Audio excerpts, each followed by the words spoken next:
Let us be quiet together. In a world trembling with forecasts and headlines, in an atmosphere saturated with graphs and guesses, we withdraw to a room not made with hands, that still place where the heart remembers its source.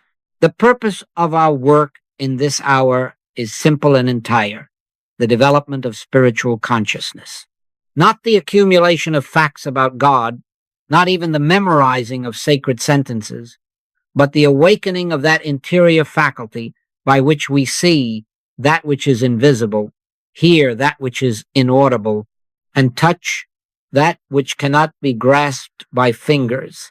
Spiritual consciousness is the capacity to recognize the presence of supply precisely where sense testimony reports vacancy. It is the eye which looks upon a wilderness and beholds manna, the ear that listens into lack and hears the whisper, "All that I have is thine." We must name our central question frankly, for only then will our practice be honest. How does supply appear when we stop forecasting lack? How does bread multiply when we cease counting loaves with anxious arithmetic? The Master gave us our orientation. Take no thought for your life, what ye shall eat or what ye shall drink. But seek ye first the kingdom of God and his righteousness, and all these things shall be added unto you. If that is mere poetry to us, we will go out as hungry as we came in. If that is a practice, if we will take no thought as an act of consecrated attention, then we discover that supply is realized, not manufactured. It stands revealed as presence when the mind loosens its grip on tomorrow's fears. Our template is ancient and always new, the manna in the wilderness, daily, fresh, unhoarded. He that gathered much had nothing over, and he that gathered little had no lack. The law was recognition, not storage, gratitude, not guarding. We are not here to romanticize a story. We are here to let its principle govern our living. The manna principle is not about desert cuisine. It is the order of grace that attends any soul who consents to this rhythm of daily recognition and release. Therefore, we will not merely discuss, we will practice. In the morning, before the rush, we will open the inner ear to the kingdom within until the day hears the note of grace. At midday, when the thought stream thickens and reports grow loud, we will pause, take no thought in motion long enough to see the manna already present. In the evening, we will loose the day back to God in gratitude, letting go of the impulse to hoard today's evidence for tomorrow's imagined famine. All of this rests on identity, not effort. I and my Father are one. I can of mine own self do nothing. The Father within me, he doeth the works. We are gathered to shift from anxiety to recognition, from forecasting lack to beholding the fountain. If we will hold to this purpose, quietly and steadfastly, grace will do the adding, and the wilderness will prove itself a table spread. Let us be frank with ourselves without surrendering to the noise.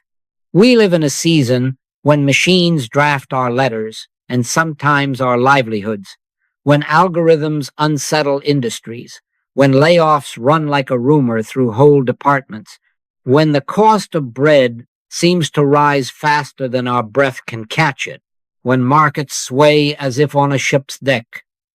We do not pretend not to hear these reports. We are not children hiding beneath blankets. We listen, we note, we adjust where wisdom directs, but we refuse to grant any of these the dignity of law. Conditions may speak, but they are not the governor. Our provision proceeds from source, not from statistics. There is an honest reporting of conditions, and there is idolatry of conditions. One gathers facts to be of service, the other bows the knee to fear. We may read the paper, oh yes, but we do not let the paper read us. We may attend to markets, but we will not worship their temper.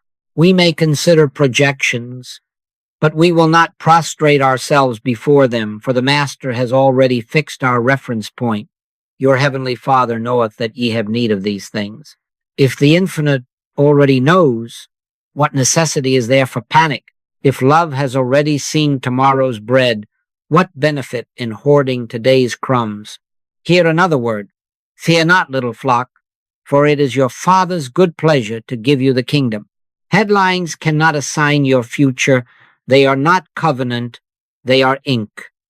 Indexes cannot ordain famine for a son or daughter who abides in the awareness of oneness.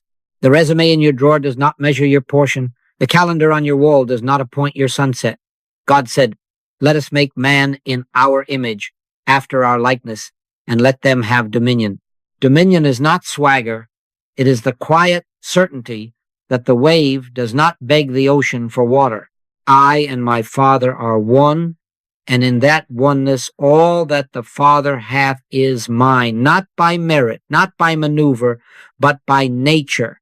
So we take our posture now, calm, steady, teachable. We will not bow to fear narratives. We will practice recognition. If a notice arrives, we will read it, but we will listen deeper for the voice that doeth the adding. If a budget tightens, we will tighten waste but loosen worry. Oh no, the market is not our shepherd. The Lord is my shepherd. I shall not want. And when anxious thought tries to rehearse disaster, we will answer it with the discipline of our path. I can of mine own self do nothing. The Father within me, he doeth the works. Let conditions inform us as servants. Let spirit govern us as source. This is our agreement for the journey ahead, that we acknowledge the weather, but we sail by the stars. Let us return to the wilderness, to that schoolroom where Israel learned the cadence of grace. They hungered, and the desert offered no pantry, no market stall, no ledger to forecast surplus. Yet when the dew that lay was gone up, behold, upon the face of the wilderness there lay a small round thing. And Moses said unto them, this is the bread which the Lord hath given you to eat. They gathered every morning an omer for every man, and the record reads with that strange kindness of heaven. He that gathered much had nothing over, and he that gathered little had no lack. But mark this law engraved in the sand. Let no man leave of it till the morning. Those who feared and hoarded found that it bred worms and stank. Only on the sixth day did a double portion abide sweetly for the Sabbath rest. Do you see the rhythm? Dawn by dawn, not hoarded, sufficiency, not surplus anxiety, a seasoned abundance for rest, not for dread. What is the Spirit saying through this?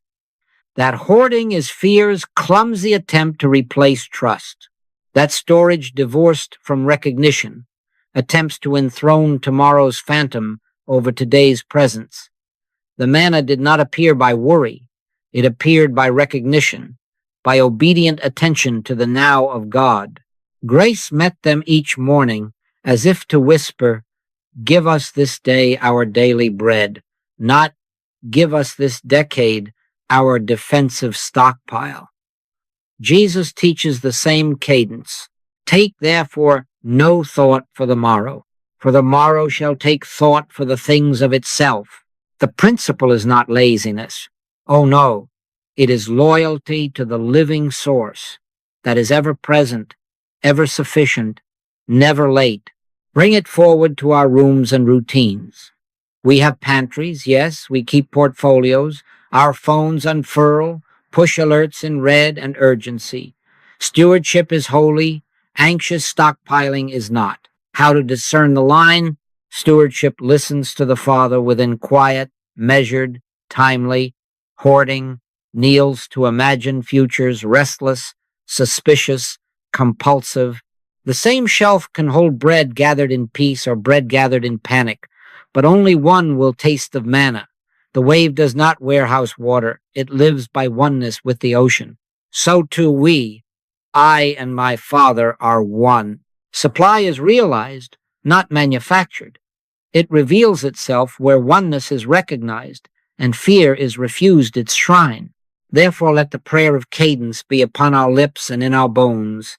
Give us this day our daily bread. Give us this day the idea for this task, the wisdom for this meeting, the courage for this phone call, the patience for this child. Let the double portion come where you appoint rest, not where I appoint panic. If a cupboard is filled, let it be filled by guidance, not by grim forecasts. If an account grows, let it be the fruit of right recognition, not the monument of fear.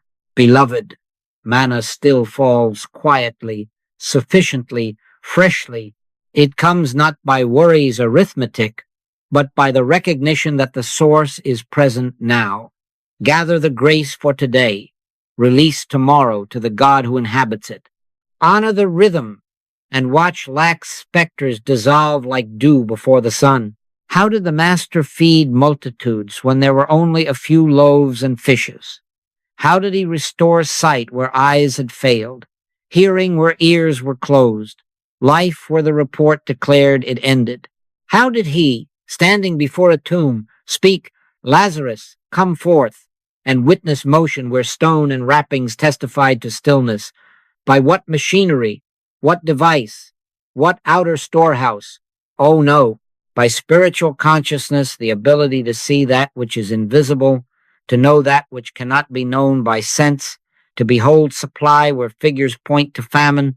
He looked beyond appearances into presence. He recognized what God is doing now. Consider the loaves. The disciples counted. Jesus beheld. They said, "What are these among so many?" He took the loaves, and when he had given thanks, he distributed. Do you hear the key? He looked up, he thanked, he recognized. Food appeared where there was no food because recognition, not machinery, opened the way, as in the wilderness, where bread met them in the morning dew. So here, manna by another name. Supply is realized, not manufactured. Give ye them to eat, he said, not because they possessed granaries, but because he knew source present. The arithmetic of heaven is thanksgiving added to recognition, multiplied through obedience. And he told us why such works flow. I can of mine own self do nothing. The Father within me, he doeth the works. I and my Father are one, not two, not distant one. The wave is one with the ocean, inseparable, indivisible, unfailing. It does not import water, it expresses ocean. All that the Father hath is mine, and mark this yours, because you are the self-same life wave of that one ocean. This is not hero worship, it is identity. The Christ he embodied is the same presence that announces itself within you as capacity to see the real where the unreal clamors. We are not to admire demonstrations from afar like tourists of the holy. We are to cultivate the same faculty. Having eyes, see ye not, and having ears, hear ye not. The senses report not enough. Spiritual consciousness beholds I am enough. The senses say desert. Spiritual consciousness whispers manna. The senses count loaves. Spiritual consciousness gives thanks and discovers baskets over. Practice trains this inner sight until it becomes natural to look up before we look out. So when the cupboard seems thin or the ledger narrows, do not begin with alarm's arithmetic. Begin where Jesus began. Father, I thank thee that thou hast heard me, and I knew that thou hearest me always. Lift the eyes of your heart. Acknowledge the ocean that is your life. Say within yourself, I can of mine own self do nothing. The Father within me doeth the works, and wait one holy moment until recognition dawns. Then act as directed, perhaps to call, to apply, to share the little you have, to take away the stone of resentment or fear. Supply will show itself in the form fitting the hour, because the source is present. From this moment on, never refuse a call to see what God is seeing. The faculty that discerned manna and multiplied loaves abides in you. Let it look up, let it thank, let it recognize, and watch grace do the adding. Now we must make the turn from theory to the movement of mind itself. The great habit of our age is forecasting, models, projections, spreadsheets of dread that calculate a famine. We then begin to worship. We chart 5 versions of not enough, and then ask why our eyes cannot see manna. Beloved, the prophet of famine is not out there. It is the frightened imagination rehearsing a morrow that has not arrived. Take, therefore, no thought, for the morrow is not romantic counsel. It is surgical. It removes the tumor of anxious prediction that presses upon the optic nerve of the soul until we cannot behold what stands here. When we enthrone the forecast, we exile the Father. When we recognize the presence, we loosen tomorrow's idol from today's altar. Practice the holy turn. In the moment the mind begins to run its columns, what if, what then, what next, stop, be still, and know that I am God. Whisper within yourself, not as recital, but as yielded fact, I can of mine own self do nothing. The Father within me, he doeth the works. Do not rush this. Let the wave remember ocean. Let the breath lengthen. Let the attention gather to the now that God inhabits. Now is the accepted time. In that pause, 5 seconds, 15, an authority not your own begins to steady you, and what looked like a cliff resolves into a step. From external reliance to inner authority is our ripening. The day is passing when you can send a telegram or place a telephone call to a practitioner and expect your supply to be managed from afar. Oh no. As long as you depend upon my light, you postpone the dawning of your own morning. If I go not away, the Comforter will not come unto you. Let every perceived need be the occasion to awaken the Comforter within the present teacher, the living guidance.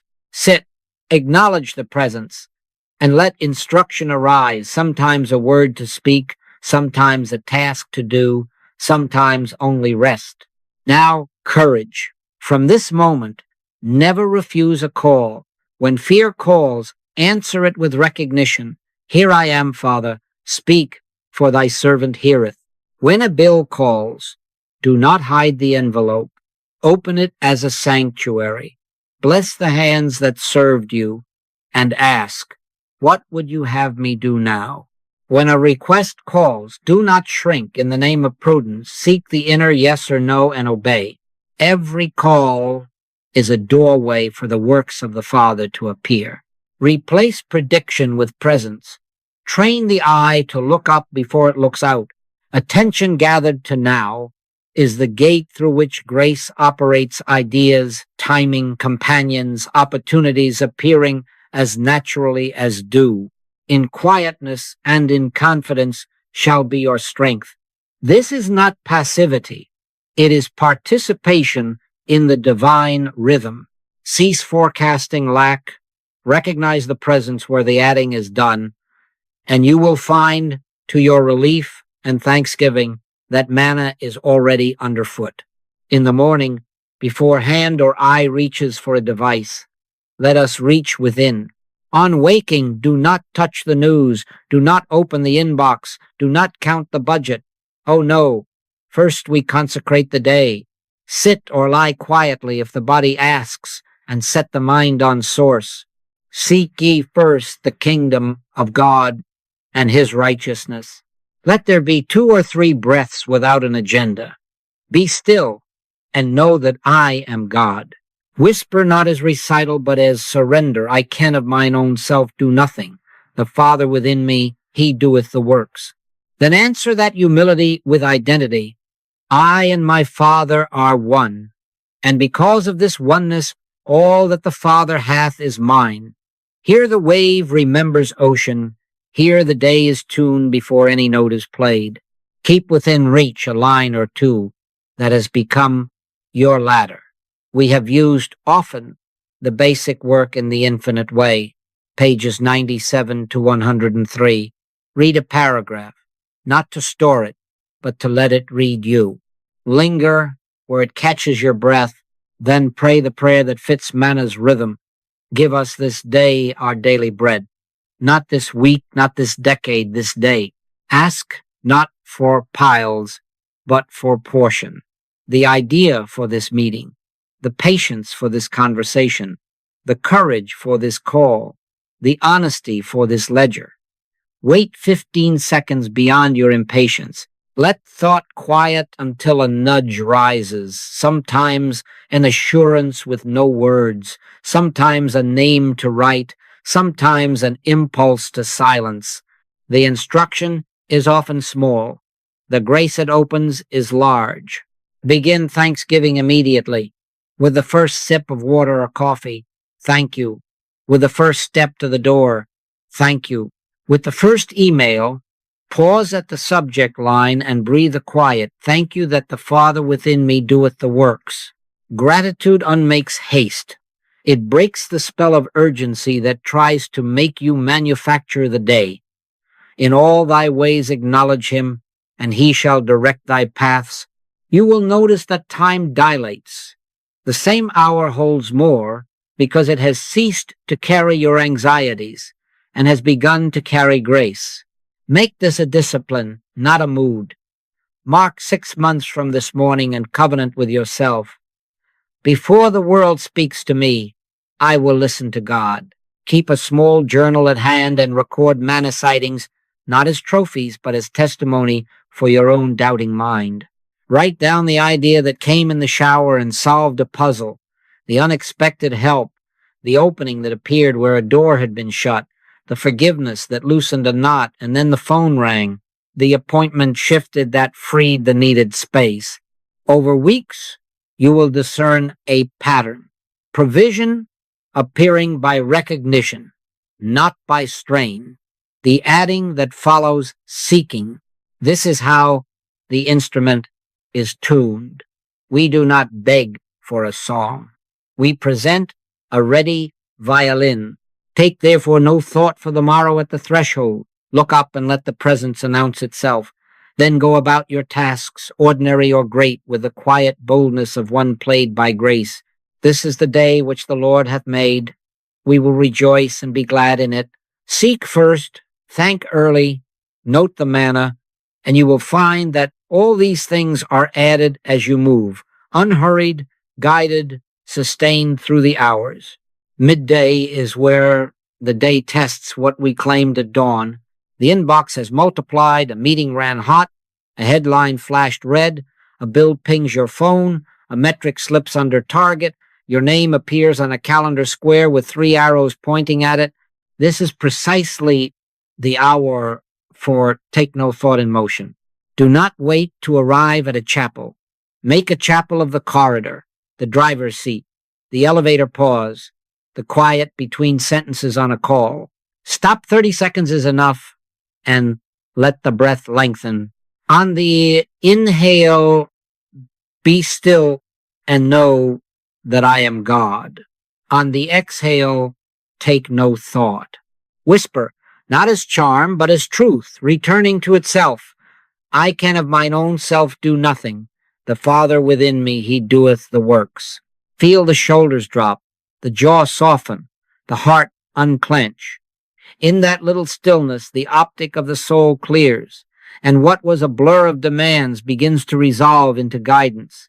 Now, the liturgy of release, hold the item not necessarily in your hand, but in consciousness, and say with the sincerity you can muster, here, Father, you take the resume, the bill, the calendar. Here, Father, you take this metric, this deadline, this headline. Thou doest the works. Loose it and let it go. Cast thy burden upon the Lord, and he shall sustain thee.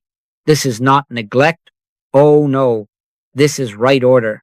We relinquish the pretense of personal management so that divine order may reveal itself. We are not abandoning the task. We are acknowledging the doer. I and my Father are one. Therefore, there is nothing outside this presence that needs to be dragged into harmony. Harmony is here, awaiting recognition. Then watch, gently, for micro demonstrations. The phone vibrates, and the very person who can lift the weight appears.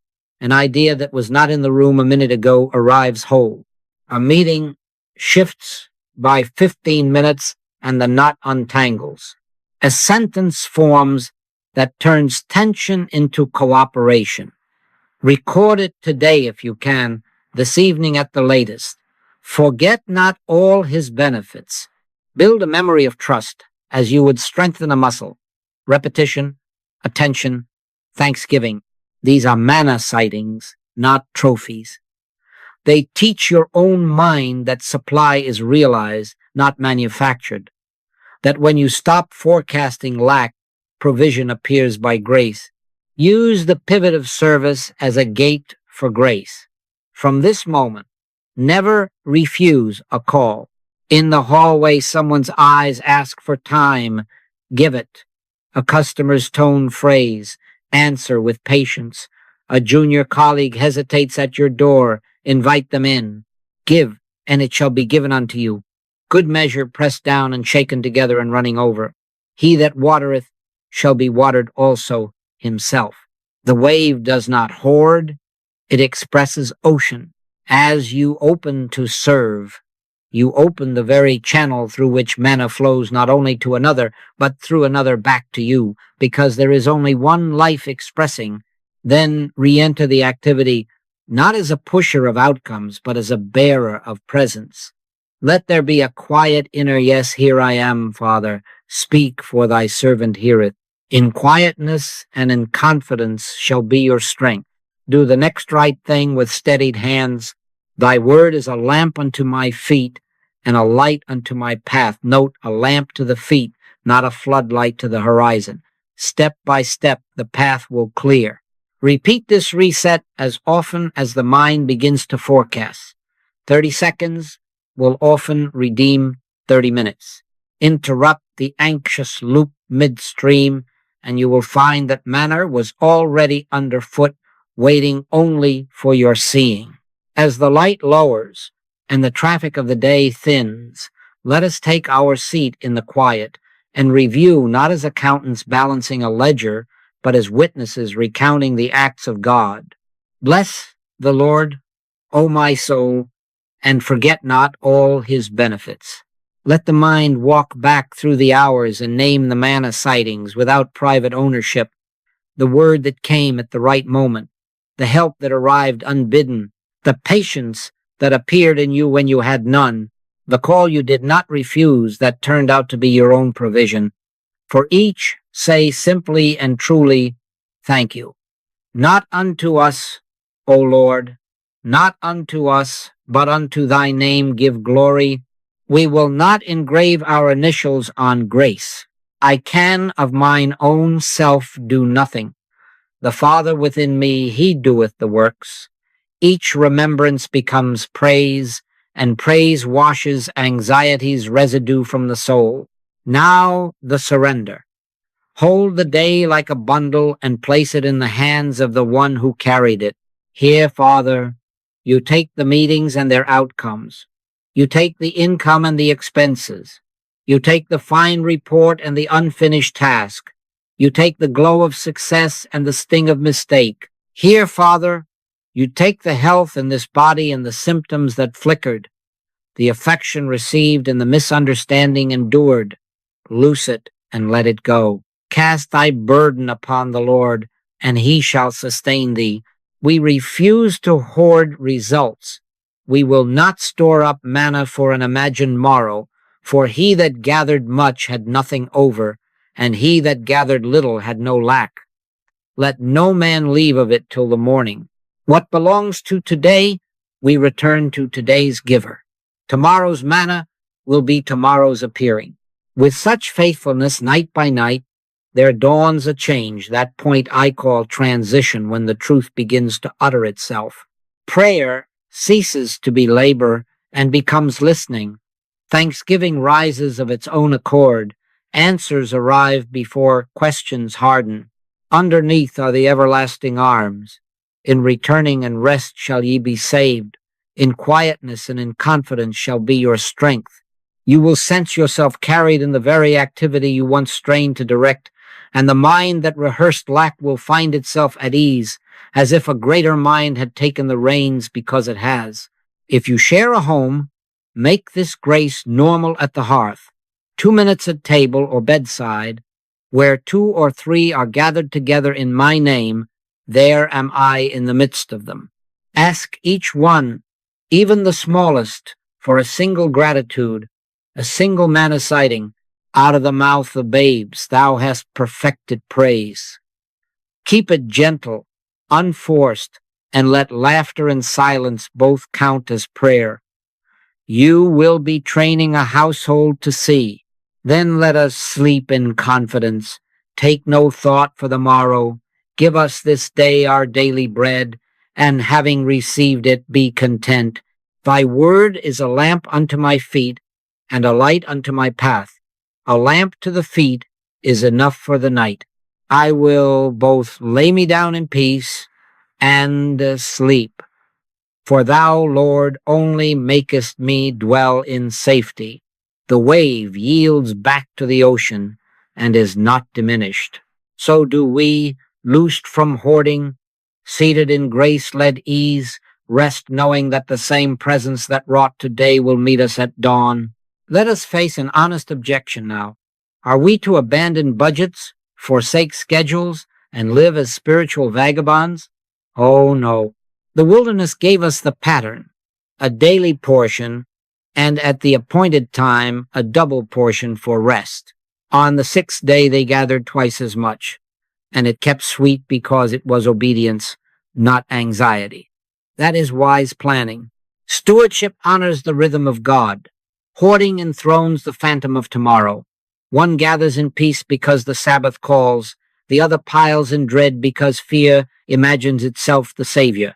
The difference is inner recognition governing the act. Bring it into our present language. Jobs, contracts, savings accounts, insurance policies, these are channels, not the fountain. The Lord is my shepherd, I shall not want. Your position is a conduit. It is not your life. Your client list is a riverbed. The river is God. A change in employer is a change of pipe diameter, not a loss of water. For I and my Father are one, and that oneness is supply. As long as the wave is oceaned, it requires no warehouse to be wet. Hold channels with gratitude. Worship only the source. Now, ethics and dominion. Planning that forgets justice is merely refined fear. Act justly. Love mercy. Walk humbly with thy God. Pay fair wages. Give generously. Refuse the shortcuts of panic. He that hath 2 coats, let him impart to him that hath none. This is not depletion. He that watereth shall be watered also himself. And do not surrender to the petty tyrants. Oh no, neither germs nor calendars dictate your law. No microbe can appoint your destiny. No date circled in ink can fix your vitality. Our times are in his hand.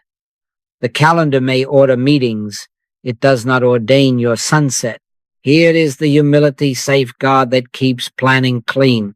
I can of mine own self do nothing. The Father within me, he doeth the works. Make the plan, but hold it like a pencil sketch, not a granite tablet. A man's heart deviseth his way, but the Lord directeth his steps. Invite edits from grace. If a line on the spreadsheet shrieks scarcity, set it down, be still, and know that I am God. Wait until peace returns, then adjust. Let the peace of God rule in your hearts. Peace is the umpire. If a plan breeds panic, it is not wearing heaven's uniform. Return to recognition, and then proceed. So we will budget, schedule, sign, and save, yes, but as worshipers of the giver, not as captives of the gift. Seek ye first the kingdom of God and his righteousness, and all these things shall be added unto you. Recognition governs strategy, not the other way around. Commit thy way unto the Lord. Trust also in him, and he shall bring it to pass. Then see how quietly, how naturally provision appears, manna with a calendar, loaves with a ledger, because grace has had the first word and therefore will have the last. Now we seal our understanding by doing. Take in hand, if you have it, or place upon your heart, if you do not, a live concern. The bill with its due date, the job application awaiting courage, the market headline shouting famine, the ache in the body, the knot in a relationship. Do not polish it. Bring it as it is. Close the eyes softly. Be still and know that I am God. Whisper without ornament, Father, I can of mine own self do nothing. The Father within me, he doeth the works. Wait, let the breath lengthen. Let the wave remember ocean. Now ask within, quietly, as if you were asking a friend you trust with your life. Where is the food where sense sees none? Who doeth the works here? What am I clutching that must be loosed? Do not manufacture an answer. Listen, a word, a nudge, an impulse toward confession or a phone call, a willingness to forgive. A simple next task may rise like manna at dawn. Receive the small instruction. Obey it. Practice seals understanding. Recognize, release, receive. Now the action of surrender. Hold the concern again and say with sincerity, here, Father, you take it. Loose it and let it go. Cast thy burden upon the Lord, and he shall sustain thee. Not my will, but thine be done. We are not abandoning responsibility. Oh no, we are yielding management to the only doer. I and my Father are one. All that the Father hath is mine. Rest there for a moment. No asking, no arranging, only the fact of oneness, inseparable and indivisible, sufficient now. Next, the action of service that opens channels by proving oneness. Identify one call you will not refuse in the next 24 hours. It may already be at your door. A neighbor needing a ride, a colleague requiring time, a bill asking to be honored with a humble call, a stranger to be fed, a child to be heard. Name it in your heart. Give, and it shall be given unto you. He that watereth shall be watered also himself. Treat this as an appointment with grace. Meet it not as martyr, but as wave expressing ocean. In that very giving, you will witness supply appear in the form fitting your hour. Now we make a covenant, simple and definite, for 30 days. Each morning before the world speaks, seek the kingdom. 5 to 10 minutes of recognition. I can of mine own self do nothing. I and my Father are one. Give us this day our daily bread. At midday, take no thought in motion. 30-second resets whenever fear begins its forecast. In the evening, gratitude. Review the day and return it not unto us, O Lord. Here, Father, you take it. Keep a manna log. Record the small and the great, the idea that solved, the help that arrived, the peace that replaced haste, the provision that appeared where there was no shelf to hold it. Thanksgiving is the rhythm keeper of grace. Let it become your breath. Before we depart, let us, together, loose and let go all health and supply into God. Here, Father, you take our bodies, strength and symptom alike. Here, Father, you take our incomes and our outflows, our positions and our prospects. Thou doest the works. We rest in the word. All that the Father hath is mine. We release tomorrow from our planning altars and leave it upon thine. Take therefore no thought for the morrow. Surely goodness and mercy shall follow us all the days of our life, because the shepherd goes before. We rise from this hour not as manufacturers of provision, but as recognizers of presence waves of one ocean stepping into tomorrow carried by grace.